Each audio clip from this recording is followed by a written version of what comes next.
국회의원들의 배후엔 우리가 있다?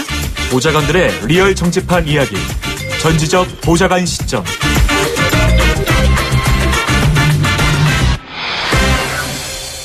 네, 지난주 이 프로그램 시작했을 때 이 코너에 국회의원들의 숨은 실세, 보좌관 이렇게 소개를 했습니다. 순도 100%의 정치 뒷이야기를 들어보는 시간입니다. 전지적 보좌관 시점입니다. 두 번째 방송입니다. 함께 하실 두 분을 먼저 음성으로 좀 만나보도록 하죠.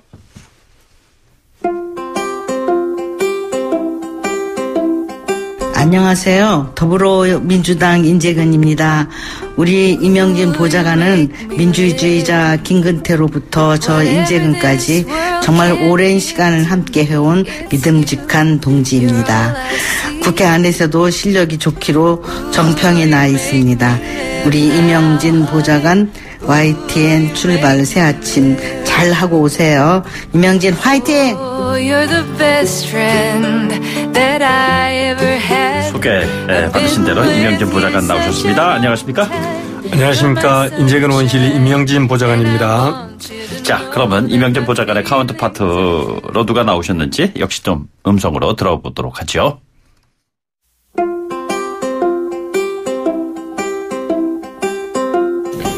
안녕하십니까. 김무성입니다.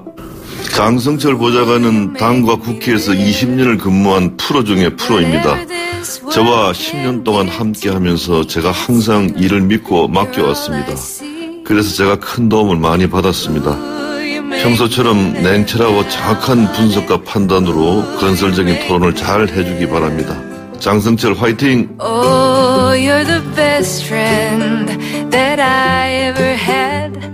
네, 또 방금 소개를 받으신 장성철 보좌관이실 때 김무성 의원의 전직 보좌관이세요. 공간과 논쟁 정책센터의 소장으로도 계십니다. 장성철 보좌관 나오셨습니다. 안녕하십니까? 안녕하세요. 반갑습니다. 장성철 전 보좌관입니다. 예, 저희가 지난주 두 보좌관을 모시고요. 그때는 그 서론의원실의 서용주 보좌관, 김성태 의원의 고성원 보좌관이 나오셨어요. 그런데 청취자분들께서 첫방이라 그런지 좀 많이 좀 긴장하시는 것 같습니다. 더 날카롭게 정치권 얘기를 해줬으면 좋겠습니다. 이런 주문하셨어요. 두 번째 나오신 두 보좌관님들께도 같은 좀 주문을 좀 하도록 하겠습니다. 출발새 아침 3부, 수요일 3부는 전지적 보좌관 시점에서 정치 현안을 바라보는 시간입니다. 이 자리에서는요, 어떤 방식으로 진행을 하냐면요. 청취자분들께서 이야기를 듣다가 궁금하신 점 있으면은 전화를 주시거나 아니면 문자를 주시거나 유튜브를 통해서 실시간으로 올라오는 질문을 주시거나 그리고 애플리케이션을 통해서도 참여하실 수가 있습니다. 유료 문자는 샵 0945인데요. 이따가 다시 한번 또 언급을 하도록 하겠습니다. 더불어민주당, 자유한국당 이렇게 당명으로 보내주셔도 됩니다. 먼저 그 보좌관님들께서 안내 멘트를 좀 해주시기 바라요. 이명진 보좌관님께서 먼저 좀 얘기해 주실까요? 더불어민주당 인재근 의원을 모시고 있는 이명진 보좌관입니다. 열심히 하겠습니다. 네, 장 보좌관님은? 자유한국당 김무성 대표를 모셨던 장성철 전 보좌관입니다. 저는 김무성 대표로부터 월급을 받지 않습니다. 자유롭게 확실하게 하겠습니다. 월급 받지 않으시니까 아주 자유롭게 얘기해 주시기 바랍니다. 자, 그러면 문자는 청취자분들이 어떻게 좀 보내야 되죠? 짧은 문자 50원, 긴 문자는 100원이고요. 샵 0945, 우물정 0945로 보내주시기 바랍니다. 네, 유튜브 보이는 라디오를 통해서도 보내주실 수 있고요. 애플리케이션을 통해서도 무료 참여가 가능하십니다. 자, 어떤 보좌관이 더 잘했다. 그리고 왜 더 잘했냐. 그런 간단한 이유를 함께 좀 보내주시면요. 저희들이 한 분을 뽑겠습니다. 그리고 커피 쿠폰을 보내드리도록 하겠습니다. 지난주에도 그랬습니다. 그리고 청취자 투표에서 승리한 보좌관들께는 끝부분에 1분 발언하실 기회를 드릴게요. 그러면 1분 발언하시고 루저가 되신 또 다른 보좌관님께도 날카로운 질문 청취자분들이 보내오신 걸로 일종의 이제 벌 받는 차원에서 좀 힘든 질문, 곤란한 질문을 답변을 통해서 이 얘기를 하셔야 될 것 같습니다. 자, 오늘 이야기 나눠볼 주제인데요. 먼저 이 주제가 되실 분의 음성을 직접 들어보도록 하시죠. 나라 상황이 총체적 난국입니다. 정부가 소통을 앞세우고 있는데 정책 불통이 심각합니다. 세계 모든 나라가 미래를 바라보며 변화와 혁신을 거듭하고 있는데 우리 정부는 과거만 바라보고 있습니다. 자유한국당이 국민들에게 더 많은 신뢰와 사랑을 받을 수 있도록 모든 힘을 보태겠습니다. 앞으로 지켜봐 주시고 성원해 주시기 바랍니다. 감사합니다. 자, 황교안 전 총리가 마침내 한국당에 입당을 했습니다. 장 보좌관님께 먼저 좀 여쭤볼 수밖에 없을 것 같아요. 네. 한국당이 득이 될까요? 실이 될까요? 득이 많습니다. 왜 그렇죠?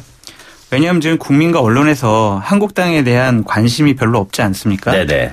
그런데 며칠 동안 한국당과 황교안 총리에 대해서 언론에서 많이 다뤄주고 있어요. 네네. 특히 우리 출발 새아침에서도 이렇게 특집 형식으로 다루고 있는데요. 언론과 국민의 관심이 많으면 네네. 당과 정치인으로서는 아주 좋은 일입니다. 일단 관심이 있다는 것 자체가 득이 된다는 말씀이시잖아요. 맞습니다. 자, 그렇게 돼서 만약에 당대표가 실질적으로 된다면 말이죠. 어떻게 될까? 사실 민주당에서도 오히려 지금 뒤에서 웃고 있다는 얘기까지 들리는데 조 작가님은 어떻게 생각하시는지요? 우리 당보다는 뭐 자유한국당에서 뭐 이런저런 이야기들이 좀 많을 것 같은데요. 네네. 민주당에서는 그만큼 공격 포인트는 좀 많아질 것 같습니다. 예.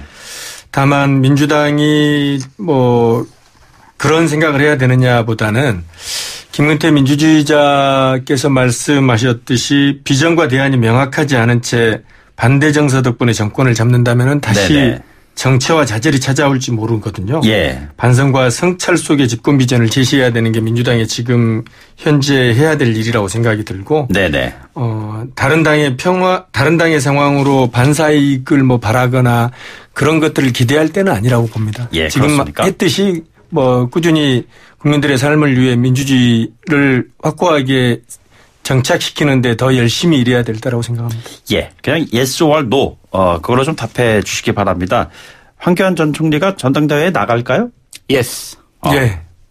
다 나오신다는 얘기예요. 자, 그러면은 황교안 총리가 나왔을 때 당내 기반이 좀 취약하지 않겠느냐 이런 얘기가 있는데 그 부분에 대해서는 어떻게 분석을 하고 계세요, 장 보좌관님? 당내 기반은 만들면 되고 자연스럽게 만들어집니다. 황 전 총리의 가장 큰 무기는 여론조사인데요. 보수 우파 쪽에서 차기 지도자 여론조사를 해보면 네네. 항상 1, 2위를 다투고 있어요. 민심을 이기는 당심은 없습니다. 네네. 국민의 지지율이 높으면 의원과 당원이 속칭 줄 서게 돼 있습니다. 네네. 그렇기 때문에 당내 기반은 금방 마련됩니다. 민심 이기는 당심 없다라고 말씀하셨는데 자 지금 임 부장관님 보시기에는 어떻게 생각하고 계시는지요? 뭐 원론적인 답변이시죠. 그렇지만은 당내에서 국회의원들을 얼마나 이게 줄 세우기를 할 수 있느냐라고 표현하셨는데 네네. 함께 갈 국회의원들이 있을 것인가에 대한 부분에 대해서는 뭐 치열하게 계파 싸움이든 당내 싸움이든 뭐 있지 않을까 싶은데 그 가운데서 정치력을 발휘할 수 있을지에 대한 네네. 의문들은 좀 있습니다. 그러니까 뭐 탈당파다 또는 사수파다 해가지고서는 당내 계파 이제 논쟁도 심하고 그러지 않습니까? 이런 가운데에서 황교안 전 총리가 당대표 출마를 한다면은 가장 강력한 적수는 누가 될까요? 결국에는 오세훈 전 시장이 되겠죠. 네네. 왜냐하면 오세훈 시장도 여론조사를 해보면 1, 2위를 다투고 있고요. 예. 인물적으로도 황교안 전 총리, 오세훈 전 서울시장 이렇게 인물로도 네네. 거의 비등한 것 같고요. 그다음에 명분 싸움에서도 두 분이 이 한국당을 살리겠다. 네네. 문재인 정권에 대항을 하겠다. 이런 명분을 갖고 나오면 두 분이 아주 치열한 싸움이 될 것이라 생각이 듭니다. 예. 제1야당의 그런 각축전을 바라보는 집권 여당의 시선은 지금 어떻습니까? 야당이 바로 서야 됩니다. 네네. 바로 서야 되는데 미래의 비전과 국민적 통합을 함께 할 수 있는 지도자가 예. 나와서 여야가 함께 이야기하고 국민들을 위해서 논의할 수 있는 그런 지도자가 뭐 당대표가 되셨으면 좋겠습니다. 그런 지도자가 당대표로 되시면 좋다고 하는데 지금 장 부장님께서 언급하신 두 사람 또는 그 이외의 사람까지 포함해서 민주당 입장에서는 괜찮은 대화의 파트너가 될 것이다라고 생각하고 계시는지요? 그건 이제 한국당에서 고민해야 될 부분이라서 네네. 아마 한국당 당원들이 판단하고 네네. 뭐 미래 비전을 제시하는 후보를 당대표로 뽑지 않을까 그렇게 생각하고 있습니다. 아, 그렇습니까? 조금 전에 그 2부에서 김병준 그 비상대책위원장으로부터 얘기를 들었는데 출마하실 겁니까? 제가 물어봤더니 네. 당이 희생을 요구한다면은 그 어떤 희생이라도 받아들여야 되지 않겠네라고 얘기했는데 이 행간의 의미는 무엇일까요? 지금 상황을 보면은 상수적으로 출마하실 분들이 있고요. 네네. 여차하면 출마하실 분들이 있습니다. 어디에 속하신다고 보세요? 그럼? 여차하면 출마하실 분이라고 생각합니다. 후자군요. 네. 여차하면 출마하실 분들이 홍준표 전 대표, 김무성 전 대표, 김병준 비대위원장. 네네. 이렇게 세 분을 저는 꼽습니다. 예, 굳이 그 세 분 가운데 우선순위 두자면은 지금 비대위원장직을 맡고 있는 김병준 위원장인가요? 그렇습니다. 멘트의 뉘앙스가 며칠 상관해서 계속 달라지고 있어요. 네네. 정치인들이 내가 좀 희생을 강요하면 하겠다. 내 언급을 다음 기회에 하겠다. 이렇게 말씀을 하시면 네네. 긍정적인 신호로 받아들이면 맞습니다. 아, 그렇습니까? 자, 청취자분들은 어떻게 생각하고 계시는지요? 많은 분들이 문자를 지금 보내주시고 계시는데 잠시 뒤에 제가 소개를 해드리도록 하죠. 짧은 문자 50원, 긴 문자 100원에 드는 샵 0945, 샵 0945로 보내주시거나 유튜브 직접 보시면서 거기에 질문 달아주시면 되겠습니다. 0507분께서 문자를 주셨어요. 황교안 총리가 범보수의 구심점이 될 겁니다. 민주당엔 그만한 구심점이 없어 보입니다. 라는 의견에 임 보좌관이 어떻게 생각하십니까? 구심점이 없어 보인다는 그런 청취자 의견이에요. 현재 여당으로서 대통령께서 이제 추진하고 계시는 부분들에 대해서 뒷받침을 하고 있는 이낙연 총리. 네네. 가장 여론조사도 많이 나오고 있지 않습니까? 그리고 서울시의 박원순 시장 비롯해가지고 대권 후보로 불리는 분들이 야당에 비해서 훨씬 안정적으로 많이 있는 게 여당이어서 구심점은 많이 있지 않나 그렇게 생각하고 있습니다. 하여튼 그런 건 여당의 장점이에요. 네네. 그 총선을 전후해서 자연스럽게 차기 후보군들이 본인의 목소리를 내서 네네. 구심점으로 자리 잡을 거라 생각합니다. 예, 그렇습니까? 두 보좌관님 그 얘기를 좀 듣고 있습니다. 청취자분들께서 두 보좌관의 이야기를 좀 들으시고요. 어느 보좌관이 훨씬 더 합리적이고 대안을 제시하는 의견인 것 같다. 누가 더 잘한다. 이런 걸 좀 보내주시면은 이름 적어주셔도 좋고요. 당명을 보내주셔도 됩니다. 저희들이 뽑아서 선물을 드리도록 하지요. 이명진 보좌관에게 다시 한번 질문을 드릴게요. 황교안 전 총리 관련해서는 늘 얘기 나오는 것이 탄핵 총리. 이런 부분에 대한 더 나아가서 국정농단의 책임에서 자유로울 수 없다. 이런 사람이 어떻게 당대표로서 역할을 하겠느냐라는 문제 제기잖아요. 어떻게 좀 정리를 해야 될까요? 황교안 전 총리께서 일단 당대표를 나오시든 안 나오시든 그거와 상관없이 박근혜 정부 국정농단의 공동 책임자입니다. 네네. 총리라는 자리가 그런 자리인 것이죠.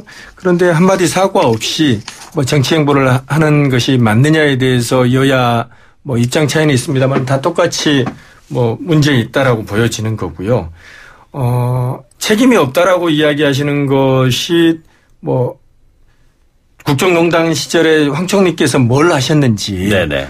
그러면 그때 뭘 하고 있었는지 알면서도 방관을 했는지 아니면 모르고 있었는지 모르고 있었다고 하면 그것 자체가 무능인 것이고 총리뿐만 아니라 어떠한 직도 맡아서는 안 되는 네네. 것이죠.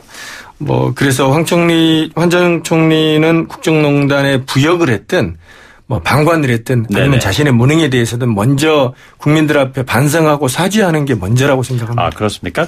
유튜브 실시간 채팅방 통해서 의견을 주신 이세희 청취자분께서요. 황교안 전 국무총리가 어제 자유한국당에 입당했는데 어떤 이유에서 입당을 했는지 궁금합니다.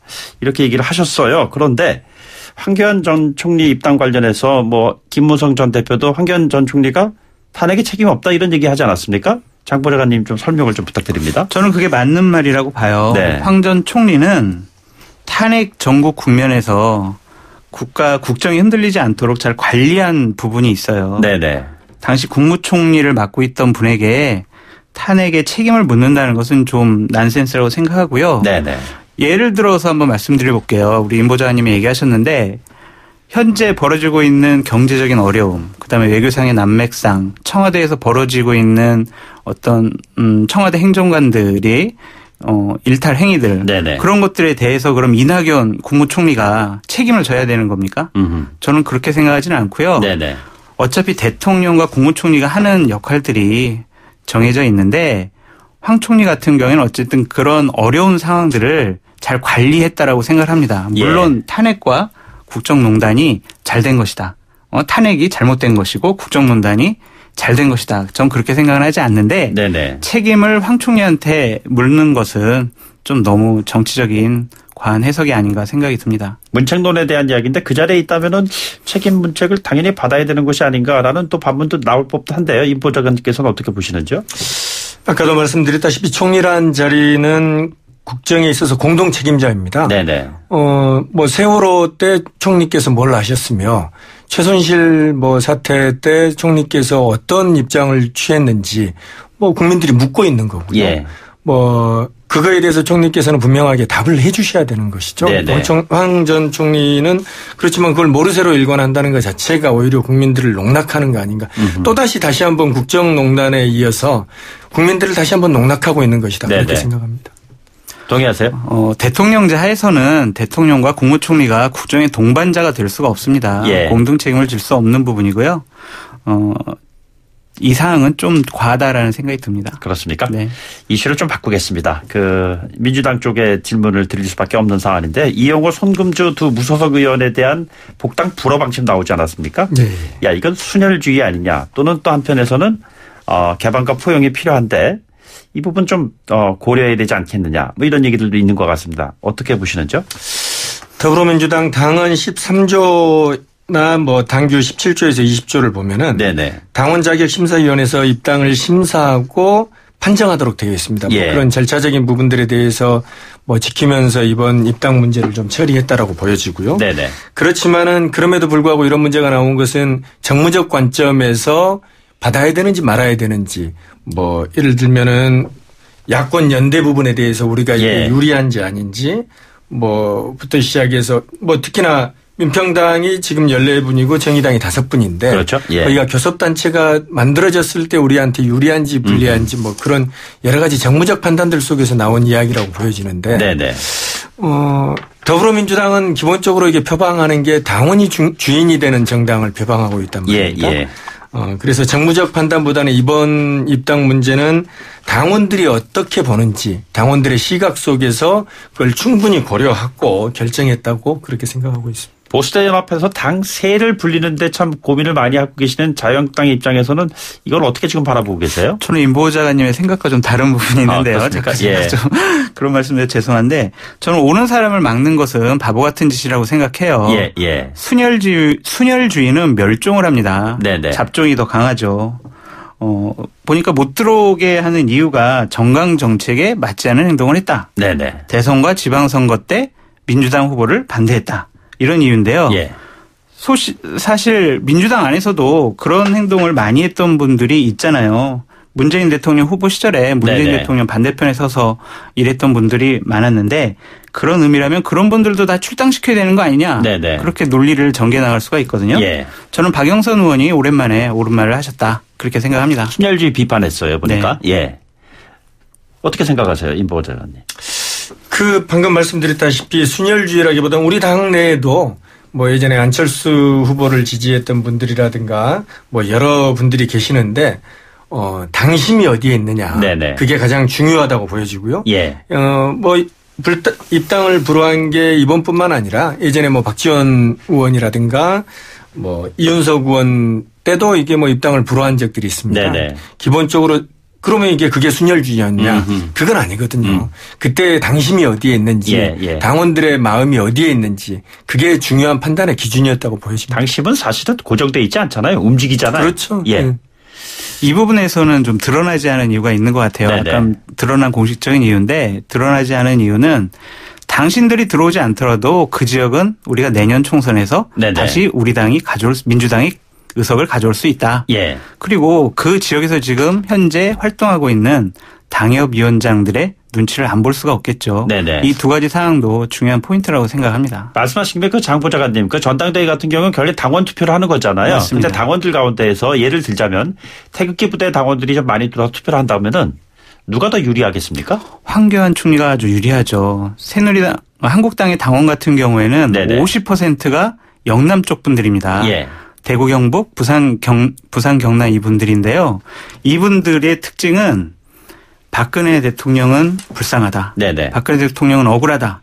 이런 생각을 갖고 있는 당원분들이 많아요. 네네. 이런 분들 같은 경우에 박근혜 정부 때 2인자였던 황교안 총리에게 몰표를 줄 가능성이 많아요. 그렇고 대략 애국당의 15,000명 정도가 네네. 한국당에 입당을 했거든요. 15,000명 정도면 전당대회에 1, 2등을 그렇죠. 가를 수 있는 아주 큰 표입니다. 네네. 그렇기 때문에 황교안 총리가 당원 투표, 대의원 투표에서는 좀 유리하다고 보여집니다. 예, 9014님의 질문에 대한 답변 지금 하신 거고요. 5917분님께서 보내주신 문자가 민주당 보좌관 참 잘하고 계시는 것 같습니다. 그런데 황 전 총리 그분은 오로지 의전이 그리워서 출마하는 겁니다. 이렇게 얘기하셨는데 어떻게 생각하십니까? 뭐 의전보다는 뭐 본인의 정치적인 뭐 생각들이 있지 않을까 네네. 생각이 드는데 아까도 말씀드렸다시피 그 전에 국민들 앞에 국민들이 뭐 의혹을 갖고 있는 부분들에 대해서 명확하게 말씀하실 필요가 있고 사죄할 필요가 있다고 생각합니다. 그렇습니다. 그 점에 대해서는 동의를 해요. 네네. 어제 입당 인사말을 보면 되게 모범적이고 원론적인 얘기만 했거든요. 네네. 본인이 분명히 본인의 생각을 밝혀야 될 부분에 대해서 모범적인 답안만 제시했어요. 네네. 그거는 정치를 하겠다는 분의 자세가 아니라고는 생각합니다. 알겠습니다. 결과 발표해 드려야 될 것 같습니다. 많은 문자들 주셨는데요. 자, 오늘의 승자는 누구일까요?